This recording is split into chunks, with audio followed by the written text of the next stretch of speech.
We'll hash it all.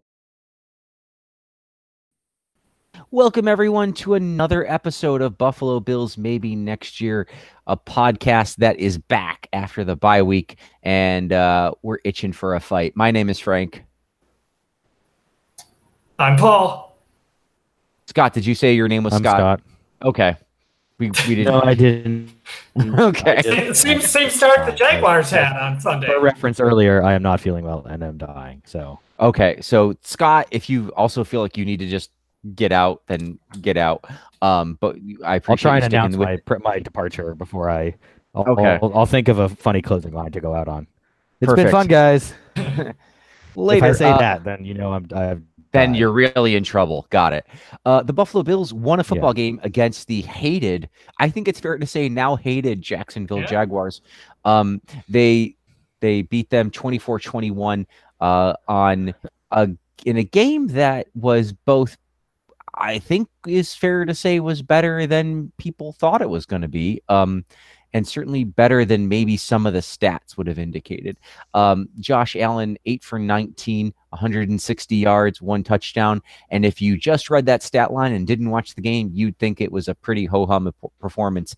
But I want to see if Scott and Paul, who watched the game, agree with me that it was a much better game than the stat line, for him specifically, than the stat line would have belied. Let's start with Scott, who's near death, and that way he can get his information in before he shuffles off the mortal coil. He's already No, there he is. He's back. I think it was a good game for the Bills. Obviously, a tight one. Again, we've had a couple of these with AFC South teams. The 3 of the 4 have ended in these kind of tight games that went down to the wire. AFC South, if it wasn't for the Colts. Colts, whatever. So, I mean, Allen played well. We'll get to him more in a bit. I was pleased with the rest of the team. Obviously, the run defense is extremely concerning that we can't try and seem to have trouble putting that together. Obviously, we've invested a lot there, and to see Fournette continue 4 or 5 yards to carry is a little disconcerting. I think it would have been a very different game if that fight doesn't happen. Obviously, that a lot of people have pointed out that kind of 2-minute stretch from the Moncrief reception, they ruled a touchdown, all the way to when Allen scores the go-ahead touchdown. Around 5 minutes, that was a pretty big swing. And the Bills, obviously, the Bills had that moment, and they were in it, and they took advantage of some pretty terrible Jacksonville miscues. I'm happy that they won. Again, it's better than losing to 3-7 Jacksonville, but at the same time, a win over 3-7 Jacksonville at home is also not something to be super excited about. When you also add in the fact that Jacksonville literally benched their starting quarterback, who was Blake Bortles, after this game. Clearly they're not pretty pleased with how things have been going this year. But I don't want to completely take away from the win. Again, they could have. We've seen them quit in plenty of games this. They kept fighting. I think some of that is having Allen in the field. I think some of it's the personnel moves, whether it's McKenzie or Robert Foster, or letting Tremaine Edmonds kind of start and feel his way into the season, and now he's in a better position to help. Obviously, Milano, some of these guys. Again, I think flawed, but again, rather have a win than a loss, certainly. All right, Paul. Yep, I'd agree. This was, I believe, the professional way in which Frank described this game to me via text, since I didn't watch it live, was wild ass. And that certainly was the impression that I got when I ended up watching the game earlier in the week. It is, as Frank pointed out, one thing I do like about this is there does seem to be a rivalry now between Jacksonville and Buffalo. Let's not forget Jim Kelly's last game was a playoff loss to the Jaguars, the last trip into the playoffs. Last year, the Bills got knocked out by the Jaguars. They both always seem to be on the cusp of mediocrity, but occasionally will do something special. They've both been cursed with Doug Marrone, and they've had a lot of chippy games over the years. So I always feel if they do some sort of tradition where you open the season against a rival, be it a divisional one or one outside the division, they're definitely the Bills' rival from the AFC South. So that made this game intense. There definitely was, it wasn't just, the fight, which we'll talk about. There was some pushing and shoving all game. But as far as what we saw on the field, I really felt that the Bills defense again did just a very good job. And you can talk about the end of the game. They went in that prevent defense, gave up some yards. The running game, most as well as Fournette did, they put up 200 plus yards in the running game, as well as Fournette did, as well as the Jags rushing offense. And most of that, the vast majority of it, seemed to come in the first half. As the second half came on, the run defense really seemed to settle down, do its job, and that really ended up helping the Bills be able to pull away. The momentum shift, and thank you, Frank, for mentioning that on Twitter, because we know what I'm talking about, momentum. The momentum shift that comes from the Jaguars getting a touchdown to just being no, it's completed the one, which is still kind of a downer, to player ejected, to penalty puts them back past the 15, to multiple sacks on back-to-back plays, to missed field goal, and just listening to the crowd go nuts, watching Sean McDermott have his Popeye moment when that field goal was missed, and just then the offense coming right back to one of their best drives of the day. That was, great to see them, rise up and do that as a team. They're still a mediocre team, just as the Jaguars are a mediocre team. The only other thing I really wanted to highlight was that Bills' my favorite touchdown of this game. And yes, I'm going to give Josh Allen the second touchdown, my second favorite touchdown, because as impressive as it was that Josh Allen had that, I'm going to save that for the Allen talk. But the Isaiah McKenzie touchdown, can we talk about how beautiful a thing that was, that McKenzie notes to Dable on the sideline, like, hey, they're not respecting the end around. We've done it twice with me coming around there, and they're not even looking at me. They're just playing the run up the middle both times. They decided to hand it to them. Thomas and Zay Jones laid two of the most pretty blocks I've ever seen, so that Isaiah McKenzie, with his 4.4 speed, could have gotten in if he had, say, my grandfather's speed. My grandfather's been dead for 12 years, and yet still could have easily gone in the end zone with the blocks that Jones and Kroom laid out. So it was not a pretty win. Let's not underrate how good Jacksonville's defense is, though. They've been pretty consistent all year. The Bills still managed to move the ball to utilize their team's speed and, made Jacksonville's offense look like Jacksonville's offense. So I would have wished they would have had a more dominating performance. I would have wished the run defense had been there beginning to end of the game. But it was the second win in a row. I don't think Jacksonville is going to lose out. I think they'll show some good play at the end of the season here, despite the fact that they just had everything in the world happen bad to them in a 24-hour stretch. So all in all, I was pleased that with the performance on Sunday. I think that it's fair to criticize the run defense. It's also important to keep in mind that it's Leonard Fournette that they were trying to stop, at least for part of the game. And the initial second half, before he was ejected, they seemed to have a better handle on him. But the Jaguars were able to move the ball a bit, and we're talking about a team that's lost 6 in a row and has a certain amount of pride. And it's, to the extent we believe in things like momentum and the like, you would think this was a game that, they probably said, okay, we're going to get this one because, we're sick of losing. But I say that in as a setup for the fact that I'd like to point out that I'm happy that the Bills didn't have a let up, that they put their foot on the throat of the team that was probably looking to fight to get back into it, and so good for them. The other thing that was, it was exciting to see Josh Allen's running, which is an underappreciated asset, including the big 45-yard run, which was not on a Hail Mary attempt like some other quarterbacks that we've had this year. It was nice to see them pick up that. And then really the receivers getting open. And I'll circle back to this as I get to the next topic, which will be our Josh Allen talk. Getting open, but dropping a few passes that I feel like you got to catch really were probably the difference between the Bills kind of dominating Jacksonville and kind of the results you get. The other thing that really can't be understated, Doug Marrone being Doug Marrone,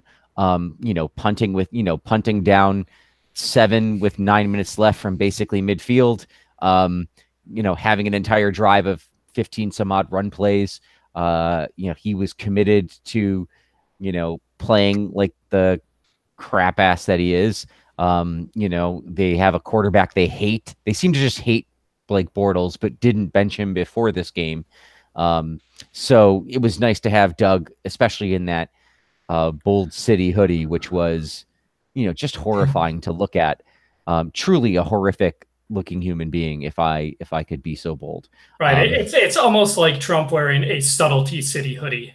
Yeah, I think that's the equivalent right there when Maroon's wearing a Bold City one. It's something like that, or figure out your own political feelings on a comparable whatchamacallit. But in any event, there you go. It was a pretty good game. Now, I said I wanted to circle back to the receivers who dropped some balls. And this is a game I like to play sometimes, where you say, how good of a day should Josh Allen have had? Because if you look at his 8 for 19 for 160 yards, not too impressive. If you look at some of the passes that were incompletions or erased from the game because they were penalties, away from the football, it was 3 or 4 like super good passes, like fades to the back corner, the out in the flats, the curl routes that were pinpoint hitting Robert Foster in the hands, 25 yards down the field, and Foster dropping it. One ball that just hits the edge of a lineman's hand, that tips the ball a little bit behind. I think it was Zay Jones in the first quarter. He was really accurate. No more so than on the pocket collapsing, stepping forward into the damage, getting trashed, and throwing the ball on a rope, just like an ascending rope, into the hands of Robert Foster for a 75-yard touchdown. Compare for Blake Bortles, unmolested, throwing a ball that literally almost went end over end as a full attempted pass. Like, his attempted pass was something that a 6-year-old might come up with if you handed him a full-sized NFL football. So I will start with Paul this time. I'll start with me. I was encouraged by this performance. I felt like this is probably the best game Josh Allen has had, including the running. I felt like he was a lot more accurate than inaccurate. I felt like he was making mostly good decisions, not by any stretch perfect decisions. He had an interception brought back, which was, the interception was specifically related to the penalty that had been called. So take that for what you will. But I felt like he was really good. I felt like he was good, and I want to see him continue. And for a guy who hasn't played in a month, and is a rookie, I felt like it was a good performance. Do you agree with me, or are you wrong? I would say I agree with you. Yeah, it was definitely an encouraging performance. This was not, it's certainly not fair to say it was a coming out party, because he still made his fair share of mistakes. But one of the things, I rewatched the bomb play over and over to Foster. And I don't even want to call it a bomb, because this was a man who threw a ball 42 yards in the air, not even stepping with his front foot, delivered a perfect strike. And, oh yes, the ball never once left the television screen. That was my favorite part of that. Like, it never got high enough that it was actually off the television screen. Yeah. So that was just... It was like an ICBM. Like, it was not even. It was like followed the curve of the earth. It never went up. It just was like... It was like one of those, when you used Billy Joe Tolliver in Tecmo Super Bowl, who was terrible with the Chargers, but in that game he had a rifle of an arm. So even though he was inaccurate half the time, that ball just zoomed right along and right left the screen, even when you threw it from the top of it, the top of the screen. Trajectory. Why use one word, Scott, when you can use 40 like I did? That's what I've always said. So much for being concise. But yeah, I was encouraged, and talking about I almost didn't want him to take the kneel downs at the end, because I'm like, you're ruining your 100-yard day. And then he finished with 99 as a result of it. But, there were some drops. There were some plays called back by penalty. His numbers would have been much better if his receivers had played better in the second half. And this was also a testament too to playing a very tough defense. The Jaguars' defense, as I mentioned earlier, for as bad as the team has been all year, they've stood up and played pretty well. They shut down the Steelers for 3+ quarters in the still a top 10 defense, even if they're a little off last year's pace. Right. Yes, they're not as top of the league as they were last year, but they're a very good defense. So, I thought Allen did, everything that could be expected of him coming after a 4+ week, more than that, a month plus layoff. That he seemed to learn from watching Barkley, from watching Anderson. I think they had another quarterback during that time, but I blocked that out. So, I think he's learned from those experiences. And yes, this was, again, I don't want to overstate it and be like, this is a breakout performance, because we all thought that that's what J.P. Lawson had against the Texans in 2006 with that fabulous comeback on the Peerless Price touchdown, which caused Frank to run around the bar and cheer in huge celebratory fashion. So I don't want to take that quite approach, but this was definitely, you saw where he learned from previous mistakes. You saw him put together the closest thing to a complete game that he's had so far, and you hope it's one of those games, he continues to use the cliche everyone uses, continue to grow from, because it was certainly a step in the right direction. So he's got to keep moving forward. Yeah, I don't think there's much. I think, it's tough to criticize, and I don't want to come across as critical. I think the biggest thing I'm concerned about with his performance, and again, it's mostly good. Obviously, the throws he was making were all the throws that we heard about, like the frozen ropes on at 40 yards, the deep balls down the field, throwing on the run. He was throwing, that was the throw accurately on the move, going to his right. So he did that like a couple of times. So that's, again, like, that's all good stuff. And I don't want this to come off as like a criticism of like how hard he's working and getting better. I think, on some level, the having the extended, this was the bye week, the time off, I think that probably helps as well. I think I do get a little concerned about the running. Obviously, it's a tremendously important part of his game right now. I think over time, even as big as he is, that needs to kind of, like, he clearly enjoys doing it. And again, he's 23. He's allowed to doing it because he is invincible for all intents and purposes. I mean, and when I say that, obviously he just got off the injury list. But he functionally is about as healthy as he's ever going to be playing this game. Kind of coming out of college, he's got a couple of dings and bruises, but he's not played a full NFL season yet. I kind of mix it up a little bit. And, when the linebacker's coming in at the goal line, he puts his shoulder into the linebacker and plows over him, and not takes the slide or tries to dive out of the way or anything like that. That will work for a little while, and I will say like another 2 or 3 years max. And then at some point, that's not going to work anymore, and there's just a lot of money throwing itself in danger there. So I think that's the biggest concern I have. Obviously, like, he has the athleticism. He can pull the Shady McCoy route at some point and kind of just use it sparingly. When he's got a couple good scramble opportunities or a few designed runs, when it's clear that he's headed for the sideline and can get an easy first down. Those kind of things that can stay in the arsenal for a little while. But we also, if he's going to be the franchise quarterback we all hope, he needs to kind of be able to stay in the game long term. I will go.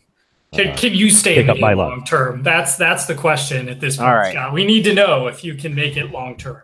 Let's give Scott a minute here to collect himself. Paul, what did you think of the fight? The fight. It obviously starts with Levi Brown, and I forget the Jackson. Fight. The Jacksonville receiver, refusing to let go of the ball, which went through the entirety of the fight, which was also kind of great. But then it devolves into some shoving, and I didn't realize this, but Leonard Fournette comes from his bench across the field to the fight. Which is why he's now serving a 1-game suspension, and gets himself thrown out of the game. Truly the MVP of the Jacksonville Jaguars on the day, and also the MVP of the Buffalo Bills on the day, perhaps, depending on your take, because it certainly was the turning point there. Did you? Then there's also McDermott's comments afterwards about, I think he was essentially saying, we're not looking for a fight, but we're not going to back down from one. I'm not really a fan of the nonsense, but I was, of course, cheering it on as it was happening. And I was a little shocked at the way that they were staged going into the tunnel, almost like a wrestling promo, because they had both of them going into the tunnel at the same time and had extra security, both Shaq Lawson and Leonard Fournette. So your takes on it, is it a good Survivor Series match or what? Yeah, that was first. I will make one minor correction. It's actually Levi Wallace, not Levi Brown. Sorry, Levi Brown was a quarterback, right? He was. He finished his Bills career with 0 touchdowns, 1 pick, and 24 passing yards for a pass rating of 51.4. Sadly, not even the second worst quarterback or worst quarterback in the Bills post-Kelly era. Thank you, Jeff Toole and Nathan Peterman. But yes, it was good old forgettable Levi Brown. Hopefully Levi Wallace isn't as forgettable. But yeah, I'm like you, Frank. I'm not a fan of the nonsense necessarily either. And yet, of course, you're cheering it on as you're watching it, as am I.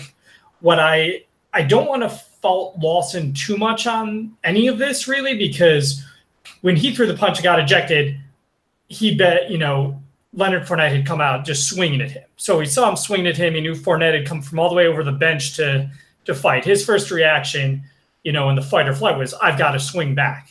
I've got to try and punch this guy. Now, my reaction, of course, would be to go into a fetal position and go, no, big man, no. But I understand that's not going to be everyone's reaction. So, I can't blame Shaq for throwing back. And like Coach McDermott said, I call him Coach McDermott now because he's apparently earned some great respect from me. So, he said, we're not going to back down from a Fournette. We don't like it, but we're not going to back down from a fight. And what Shaq Lawson did by, engaging Fournette is he drew attention to it.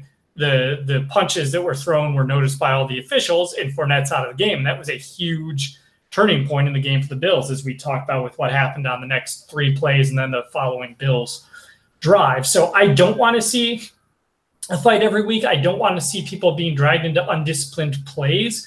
But if you had told me at the beginning of the season that we have a segment called Fight Club on our show, and it doesn't involve Jerry Hughes doing something dumb and being ejected, and instead involves someone confronting a Bills player, throwing punches, the Bills player punches back, they both get ejected, that player gets out of the game, even though he'd been the Jaguars' most valuable player in that game, and gets a 1-game suspension. The Bills player hasn't even been fined yet, per what Shaq Lawson told the grade school class that was explicitly told not to ask him about Sunday's game, and then immediately asked him about the fight, which is where we got Shaq's take on it, that, he wasn't proud, but he was glad to see Coach McDermott stand up for him, and, it's tough for him not to back down from a fight. I would take that. So I was, I don't want to see a fight every week, like I said, but under these sets of circumstances, I have no issue with Lawson reacting how he did or what transpired.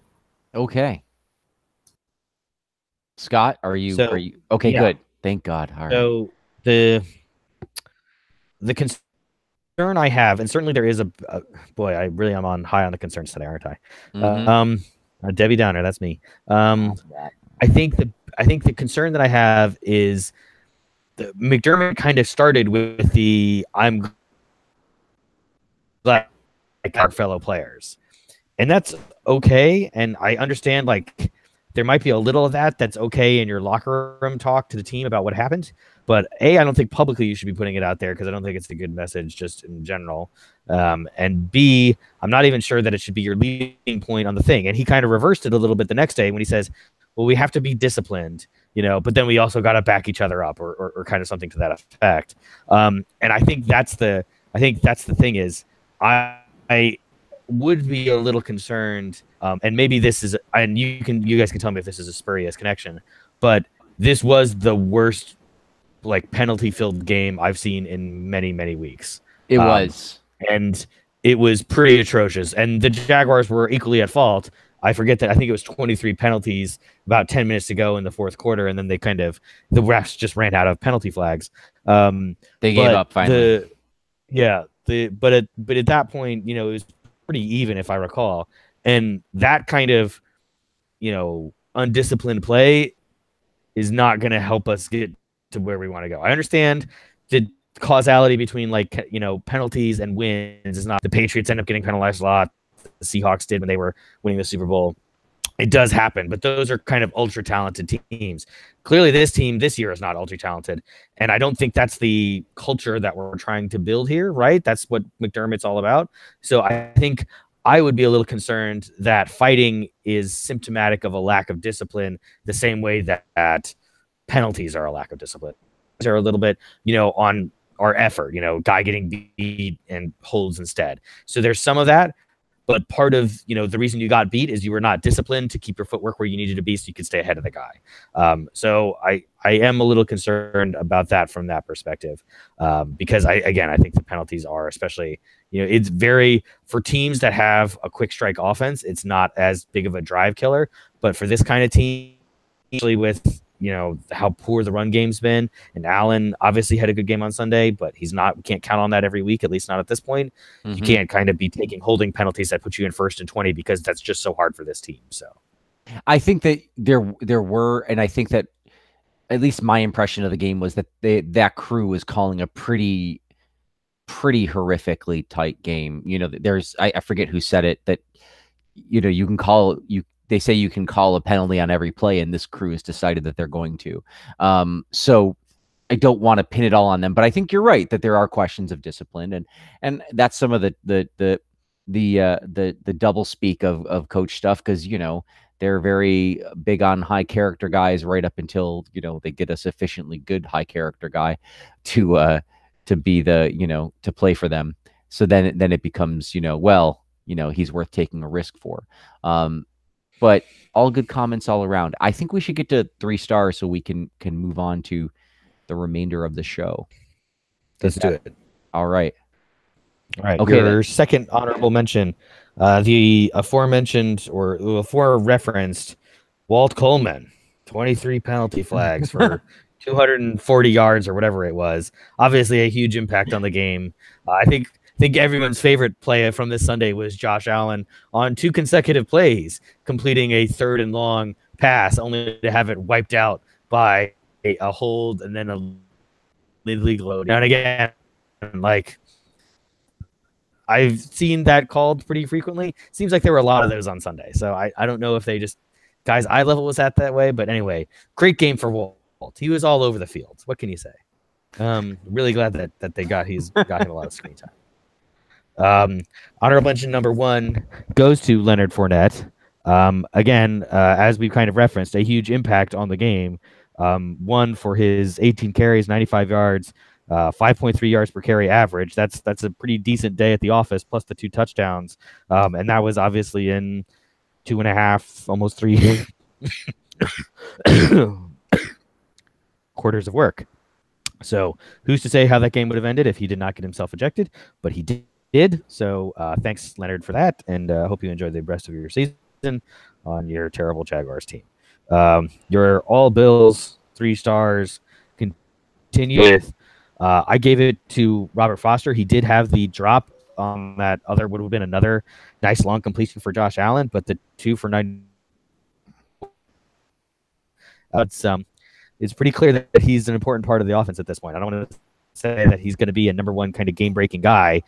We need to see him run the full route treats for that to happen. And obviously he's going to have chemistry with Allen, and hopefully that develops. But that's something that we just haven't seen for some time on the Buffalo Bills. I can't really remember. I mean, Deontay Thompson had a nice game like that last year, still on the team randomly. Yep. Or back with the team. Can't really say I think linguistically still on the team because he left for a bit. He went to the Cowboys for a little while. Yeah, exactly. So, but so Robert Foster, then your second star goes to Lorenzo Alexander, who had 18 sack, 2 for loss, 2 pass deflections, as well as another quarterback hit.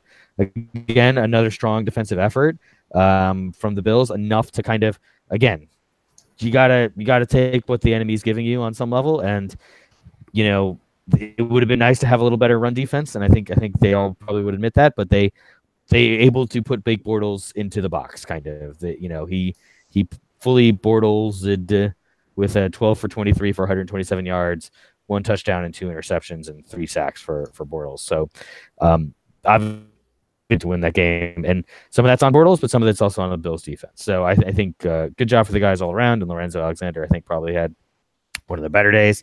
But again, Jordan Poyer had a good day as well with the interception. Matt Milano, another strong day of the offense. Again, there's talent on this defense. You just got to kind of finish putting the puzzles together. Again, you had the guy, Levi Wallace, not Levi Brown. Mm-hmm.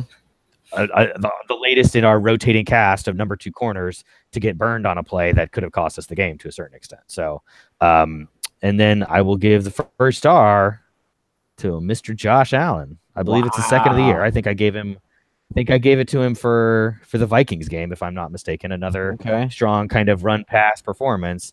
But again, the stats, certainly not, not a Peyton Manning-esque kind of performance here with the relatively low completion percentage of 8 of 19. So that would put it at, I don't know, certainly less than 50%, 160 yards and 1 touchdown. But obviously had the 99 yards rushing on the ground, obviously had a couple throws wiped out by penalty, had command of the offense, didn't fumble the snap when it was snapped to him, didn't stare down receivers and lead to easy interceptions. There was one pass early on that kind of was iffy and probably could have been caught by somebody on Jacksonville if they weren't careful. He did have the interception, but that was kind of an end of the half, low leverage situation where, whatever, it wasn't a big deal. So ultimately a good day at the offense, and who else are you going to give the star to? I don't know. So Josh Allen Lawson could have arguably been the number 1 star. He did have an impact performance for some reason by aggravating Leonard Fournette enough to force him to run across the field and attack him. But you could also argue Coleman could have gone higher because you couldn't stop him. You might be able to hope to contain him, but you weren't going to stop Walt Coleman. He was just. Yeah, he was just defiant. Like, I dare you to try and tell me I can't call it another pet. What, you think I'm not going to do it again? I'm going to do it again. Watch me. He just after every flag, he was doing that cereal spoon thing. Keep feeding me. You know what? We made it through that entire recap without mentioning Jalen Ramsey, and I don't really want to talk about him now, but that's just how little of an impact that fool had. That's a trash question, bro. That's a trash question, bro. I did like, if you watch the Josh Allen rushing touchdown, you can see him just standing there kind of watching it with nothing to be done. So there you go. We have a new punter, as Paul reminded me to mention, Matt Darr, Darr. Darsh. Do you remember that South Park episode when they kept calling Stan Marsh Darsh to make fun of him? It was like a ski school takeoff. I'm the only one, but I felt the need to mention that. Please continue with much more Robin Pills talk. Oh, yeah, no, I really can't wait to get into Matt Darr because I know nothing about him, and other than he used to play for the Dolphins, and the Bills think he might be better than Colton Schmidt, and they've thought that before about people, and Colton Schmidt's kind of keeps coming back, but, it's okay. There you go. So it was actually covered in the New York Times, noting that McDermott's just not happy with, he said, certainly there were some moments, but they just feel they need to keep upgrading that position. I guess the big talk is hang time, even though Schmidt had some good results. One was, it was more of a good bounce, and he did put them in a tough spot with some lower punts. So at least we seem to have some sort of rationale that they're just looking for a hang time punter, and I guess they don't think Schmidt gets enough. So I have a feeling this has got to be it for him. I can't imagine them re-sign him a third time, but you say that, but they're cheap. Punters are cheap, and they get hurt. And I think Colton's got a friend in the Bills punting office, and special teams coach, and he's maybe he knows all the routes of the punters who take his position. Maybe he has some maybe Nathan small Peterman technical surveillance equipment that might assist him in making sure these guys aren't always healthy to make it to the stadium. It seems like all these accidents keep happening to Bills punters when Colton Schmidt's not on the team. Him and Nathan had the same pictures of, coach's wife or whatever. Exactly. So, anyway, but that's the, I guess, the news of the day for the roster. There you go.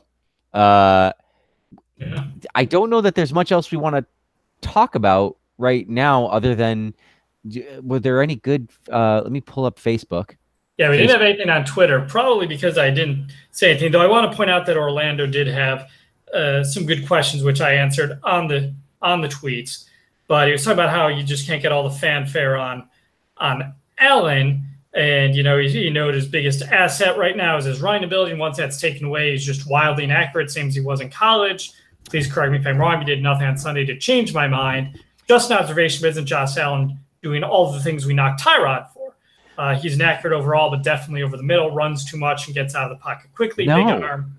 No, I think Orlando's really wrong if that's what he thinks. Here's what I and here's what I called him out on. It's like there's a lot of things that were certainly Tyrod-esque, but one, the arm is not Tyrod-esque. That arm is like something we have never seen before, and his ability to throw those passes. Yeah. Two, Tyrod got to Buffalo and was doing these things as he'd already been in the league 4 years. He was a backup most of it. Yeah. And Allen is a 22-year-old rookie who's come in and already at least, I'd say, matched Tyrod's performance, typical performance as a 22-year-old rookie. So yeah, I think you said the right things, because it's easy to forget that that Tyrod Taylor and Allen are at two completely different points in their career. So, he's a lot more. Look, the scouting report on Josh Allen wasn't that he was inaccurate. It was that he was laughably a caricature of an NFL quarterback. And that's how inaccurate he was. That he was so functionally out of this realm of the NFL that it would be like, I don't know what they just basically were like, you're a caveman if you think he can play. And I think whatever else happens, even if he ends up as a bust, he's not that. He's better than that. He's better than Nathan Peterman, who is probably as close as I've ever seen to that. And I don't know. I think, well, we went over it in the game. I felt like he was a lot more accurate than people, than we were led to believe he would be. Maybe he still runs a little too much, but for a guy who playing his fourth or fifth game and has, functionally a pretty garbage offensive line, I'm not particularly, worried. He's going to get hit, so he might as well get hit downfield. We do have some comments here on the Facebook. Ryan, that was your weekly installment of Frank is still mad about that one blog post from before the draft where they really called out Josh Allen. Please tune in next week for another installment of. It wasn't that. It was like pro football really draft people. They were okay. Whatever. Ryan says our fighting is our new screw up and need to do it more often. Send a Facebook reply. More often send Facebook reply. I don't know if he meant to write that or if he was voicing that in, and I don't know. It says more often send Facebook reply. Hashtag crowd energy. Hashtag home field advantage. The crowd was definitely into it. And that probably has a bit to do with the 10-game hockey winning streak. So I think everybody was just, ready for a little ice cracking. We've gotten our blood roiling up in Buffalo. We've commented on the fighting, and I'll certainly say it helped, even though I wouldn't want to do it all. Brian Punt, that's the most they've played to their. That's the most they've mostly played. Excuse me, I can read here. Brian says that they've mostly played to their most obstinate and pugnacious best. They don't have the talent to beat certain teams, but the effort is usually there. That and the fact that we at least did not sign Captain Butt Fumble, unlike the Washington team, which is true. Mark Sanchez is now in Washington as a quarterback, which is only like the second or third worst thing they've done in the last week. Yeah, someone noted it's an interesting world we live in where Colin Kaepernick is too much of a distraction, but Reuben Foster isn't. Right. For the Washington football team. So, yeah, Bruce Allen, they're definitely like the knives are out for Bruce Allen. They're like, and there's a lot of anonymous quoting here in Washington in the Post about, from inside the building. And so I don't think he's long for this team. We'll just leave it at that. For that team, not this team. He's hopefully never. Yeah, he's hopefully never right. Long for the Bills. Greg asks, how did the NFL not have a procedure to avoid ejected players from running into each other as they walk back to the locker room? I'm sure they did, Greg, or at least they thought it would. The stadium staff would rely on their common sense. The league has never thought of staggering the walks to avoid additional fighting. Again, I'm going to say the league probably does think that, and they just were flabbergasted that and none of the handlers for both guys couldn't see this coming. Just slow your guy down for a few seconds. Tell him you need to tie their shoes or look at the pretty clouds. Something, anything. Or let him go at it. Like if you really want to see a fight, let him go. So those were our Facebook comments. You can always visit our Facebook page, facebook.com/BBillsMNY. / whatever. Whatever. It's like All right, fine, /. I'm a nag. What can I say? You sure are. This day, we're burning through it, but that's fine because Scott's not feeling great, and we can just do it. So let's go to this day in Bills history, and then we'll preview Bills Dolphins.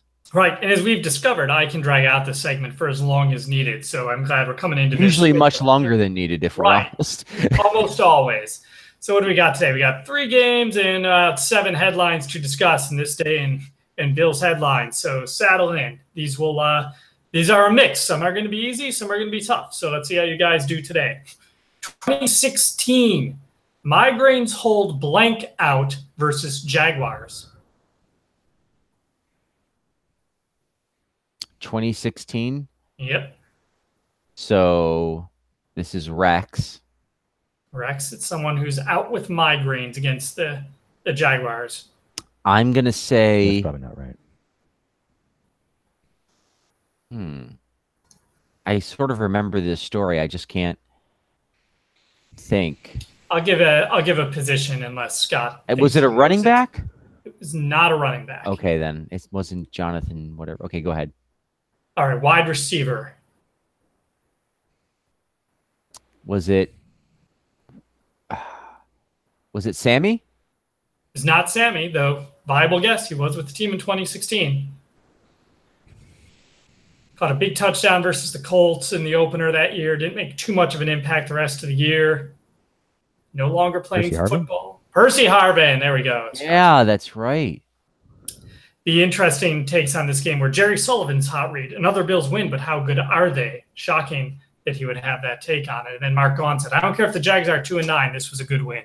Somehow they were probably both wrong. All right, 2015. Blank goes on IR, future with team unclear. And I'll give you some context.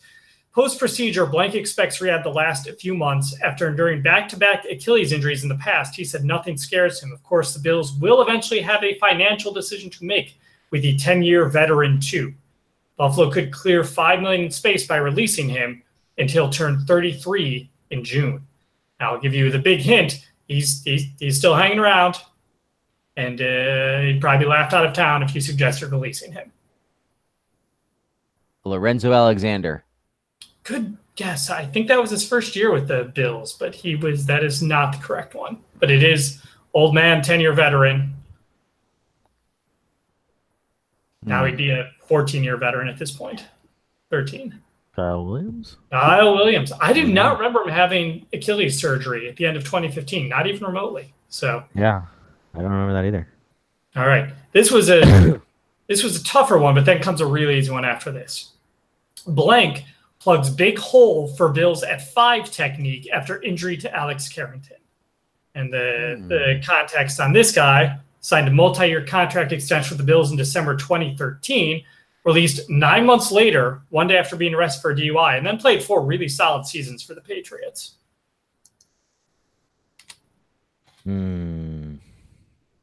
DUI. This is going to bother me. Yep. Defensive tackle.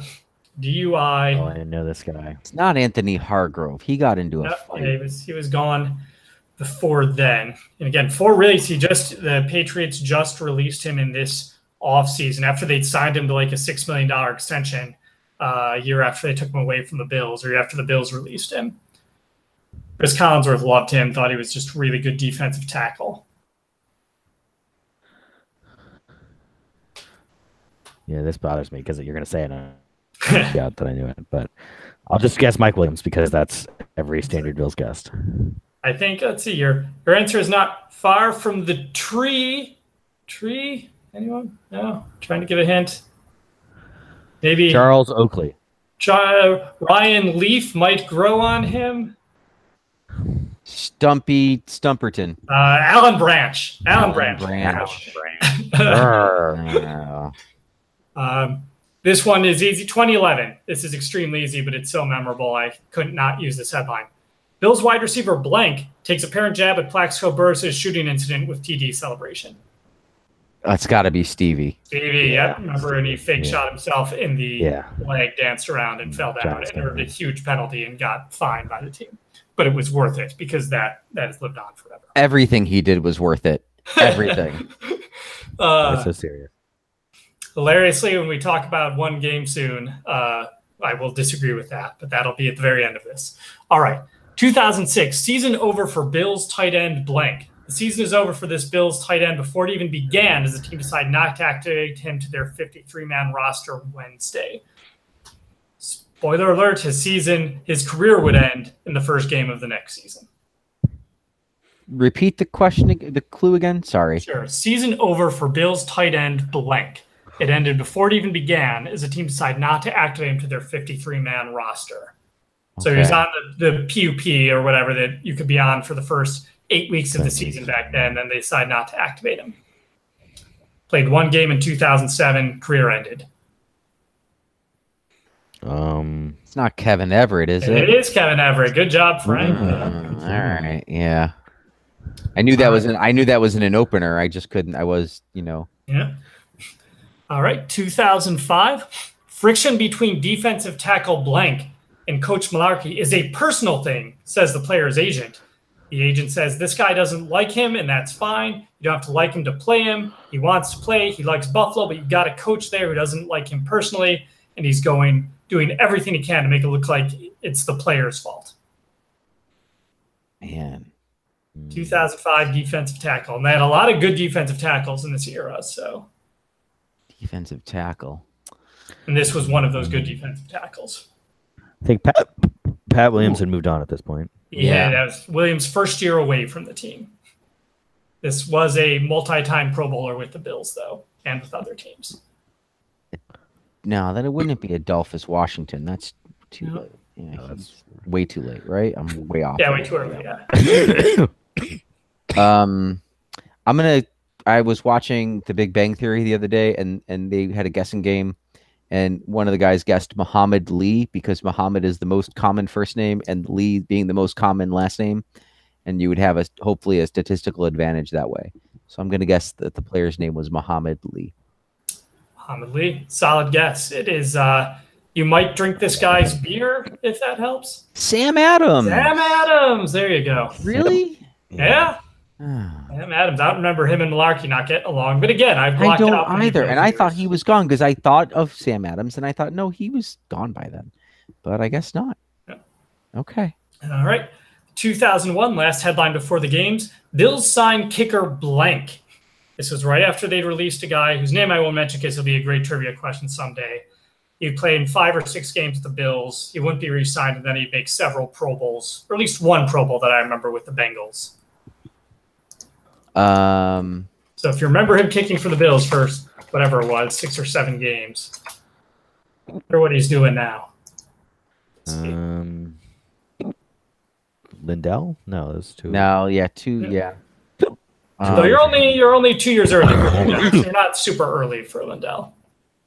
Yeah, played for the, let's see, Bengals from 03 to 09. Made a Pro Bowl in 05. Giants and Patriots in 2010.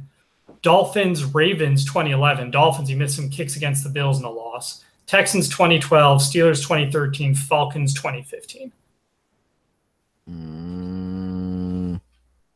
I give up. I don't know this one. Shane Graham. Oof. Yep. Yeah, I did not remember him kicking for the Bills at all. Yep, it was literally 5. I only remember because I attended a game in person where he missed like a 30-some yard field goal. Like, cut that guy, he sucks. And, they did, pretty much. Did. Yeah. All right, we got 3 games to go through extremely quickly. These will be trivia questions. 1999, the Bills beat the Patriots. Yes, that was a thing then. 17-7. Flutie and Bledsoe both each had one completion more than 50% over the 50% completion percentage. But Flutie had 207 yards on being 9 of 16, which is 23 yards completion, by the way, and 13 attempts. So the trivia question on this, he had a 54-yard TD to Eric Moulds. Who had his career-long touchdown in this game? Which Bills fullback had a career-long 32-yard touchdown in this game? He was a former Patriots fullback. He would leave to go to the Ravens, and he would come back to the Bills for one final season. Was Antoine Smith a fullback? He was not. He was a running back. Okay. Larry Centers? Larry Centers is a great guess, but it is wrong because he is the only one who's done Bills and Patriots. There was one other guy named Philip Crosby, but no one remembers him. Lonnie Johnson. It's a good old tight end. It was Nope. Sam Gash. Sam the Gash. Yeah, the Gash. The Gasher. Yep. I also found it interesting that Flutie and Bledsoe played in this game. They would be on opposite sidelines of the Bills-Pats rivalry just 3 short years later. All right, last 2 questions. Bills 38, Seahawks 9. That was also a thing back in 2004. I believe that was the last time the Bills beat the Patriots. They beat them in 2008. Mm-hmm. So Willis McGahee had 4 TDs, including a phenomenal 4th down fake, you may remember. But J.P. Losman got some playing time this game. Completed 1 pass. Which tight end did he complete it to? Hint, you will never guess this guy in a million years. Well, what a great question, then. Mark Campbell. Mark Campbell is a good guess. But again, you would have guessed him in a million years. So I tried to even come up he has 5 letters in his last name. 3 are vowels. I'm not giving you good hints here. Poopy. Mike Poopy. Mike Poopy. Very good. That does have, vowels. Tim Ewis. I remember Tim Ewis. Okay, good. All right. And last trivia question. This one is a gettable one, and this goes back to where Frank said everything Stevie did he should regret nothing. On this day 8 years ago, the Bills lost to the Steelers 19-16 in overtime. Now, we all remember the Stevie play, the drop in the end zone, Scott and I at the bar, me cheering fanatically, Scott saying he dropped the ball, me screaming in the bar, the son of a bitch dropped the ball, and everyone looking at me. We also did the trivia quiz one time on which Bills center went and hugged Ryan Fitzpatrick when we thought it was a touchdown. The answer was Jeff Handgartner. So the trivia question on this game for this year, the Bills in overtime had sacked Roethlisberger on a 3rd down play at the 1-yard line, just missing giving the Bills the win on a safety. Instead, the Steelers punted. Johnson dropped the pass. The Bills punted again. The Steelers won it. Which Bills defensive end sacked him at the 1 that just couldn't quite get him sacked in the end zone? This is a guessable one. I know we've used him in the same Bills headlines before.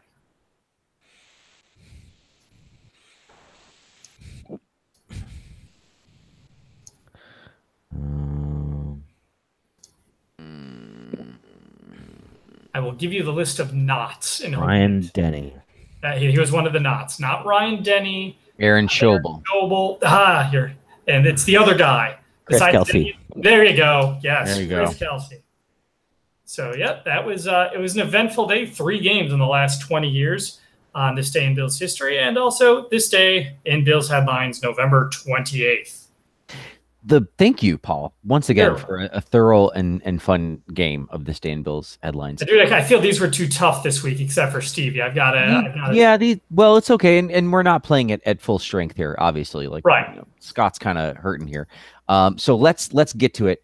The Bills are 5-point underdogs to the Miami Dolphins, which I don't want to pretend like the Bills are good, but I don't want to think that the Dolphins are good. They're 5-6. You are right, by the way, with both of those statements. Yeah, so okay, 5 points is a score, so I guess it's not that big of an insult. But they don't pass very well. They kind of run better. They're not a good offense. I don't know that they have a great defense. This is probably Ryan Tannehill's last year as a Dolphin, because he seems to be like Blake Bortles 1.5. Like a not quite an improved version, but like a bug patched version of Blake Bortles, but nobody likes it. I don't really know what they do. I don't know what the Dolphins do and what they do well, if they do anything well. I know that they have a couple of defensive players like Ndamukong Suh and all that, but I don't know. So I'm going to pick the Bills. I think that the Bills are better than they're getting credit for. I think that they can I think they can beat the Dolphins and slide up into second place before they lose to the Patriots in a couple of other games. But I think the Dolphins are beatable, and I think they're probably feeling pretty good. Scott, why don't you go, and then you can not have to talk. Go die off screen. Yeah, off air. Yeah. I will pick the Dolphins to win this game just because it's at home, and I'm still not sure about this Bills team on the road. So I'll give it the Dolphins 21, Bills 17. All right. Thank you, hiccuping, dying Scott. Please at least cure the hiccups. Scott or Paul, Yes, how should Scott cure his hiccups? And what I do you am think? glad that was the first question asked because I had a brutal 4-hour case last week. And the trick I found, and there are a billion of them out there, so to try them all and do what works, I basically just held my breath, clenched my throat, and clenched my abs for as long as possible. And eventually it went away. Oh, I've got a connected game now, too, I think. Oh, and I guess since we're on it, mine is a glass of soda, newly poured with lots of fizz, and then you add real sugar to it. You add like a packet of real sugar, and it'll like start to fizz a lot. And while it's fizzing, you chug it, and the carbonation will sort of kind of settle you out. It's been about 24 hours with these hiccups. So holy F. I've had my worst ever was 3 days, and it was a nightmare. And they would go while I would sleep, and I'd wake up in the morning, and they would be gone for like an hour, and then they'd come back and be there all day. And I wanted it. I've never had it that long. Oh my God. It has been on and off. It's not been like consistently, but it'll be like I can get it to go away for like an hour, and then they'll come back. Oh Christ. Well, yeah. I try some of these things. Okay. Yeah, I'll go now. Yes. So yeah, I'll say I agree with. I think I picked the Bills to beat the Jags. I think Frank and I both might have. So kudos to us on that. But I'm going to disagree with Frank on this one, and I'll give it to the Dolphins. And again, is the caveat I give is this Bills team more so than any other in the past is just as capable of winning and losing pretty much every game. This is a battle of two definitively mediocre teams. I did watch some of the Colts-Dolphins game. They did do some really good things against the Colts in the first half. They had some questionable play calling in the second half and other decisions which inevitably could have cost them the game. So they have about the same level of mediocrity as the Bills. And when it's mediocre versus mediocre, I tend to give it to the home team. So that's really what's making me pick the Dolphins, which means unless one team gets blown out here, I will be picking the Bills to beat the Dolphins when they come to Buffalo a few weeks later. But yeah, I'll say Dolphins in this one. I'll say 20-17. All right. I'll be honest. I'm picking the Bills because I don't know what to do. So I'm going to pick the Bills. If you would like to pick the Bills or not pick the Bills, you can do that on Twitter. Open a Twitter account. And then when you open that Twitter account, follow us at BBillsMNY or go open a Facebook account and go facebook.com/BBillsMNY. You can email us, bbillsmny@gmail.com, which we never check. You can go to anchor.fm/BBillsMNY. You can Google Buffalo Bills maybe next year. You can find us in the iTunes and all sorts of places. Just search Buffalo Bills Podcast in Google. We'll come up eventually. We are the Buffalo Bills maybe next year. We really appreciate you listening to us. We'll be back to full strength, I'm sure, next week. Hopefully talking about a Miami Dolphins loss and a Buffalo Bills victory. And we can get into some of the other, it'll be getting towards the end of the year. Even if they win, like I think if they won out, they still only had a 50% chance of making the playoffs. And if they lose even one game, cough, cough, Patriots, they basically have a 1% chance of making the playoffs. So, I feel like next week we can start maybe not burying them, but we can talk about, Right. Unless they lose to the Dolphins and the Colts and the Ravens win, all of which are certainly plausible, as is the exact opposite of that scenario. Right. But if all those things happen, then then we can actually give the name of our podcast and declare it, call it, as they say. But there'll be room to discuss LaShawn McCoy and other people going forward and maybe talk about some college kids. We'll see. But until then, thank you so much for listening. My name is Frank, and for Scott. I'm Scott. Yeah, okay, good. I didn't know if you could be able to say that. Okay, so Frank, Scott, and who else? I'm Paul. Very good. Good night, everyone. Okay. Oh, man.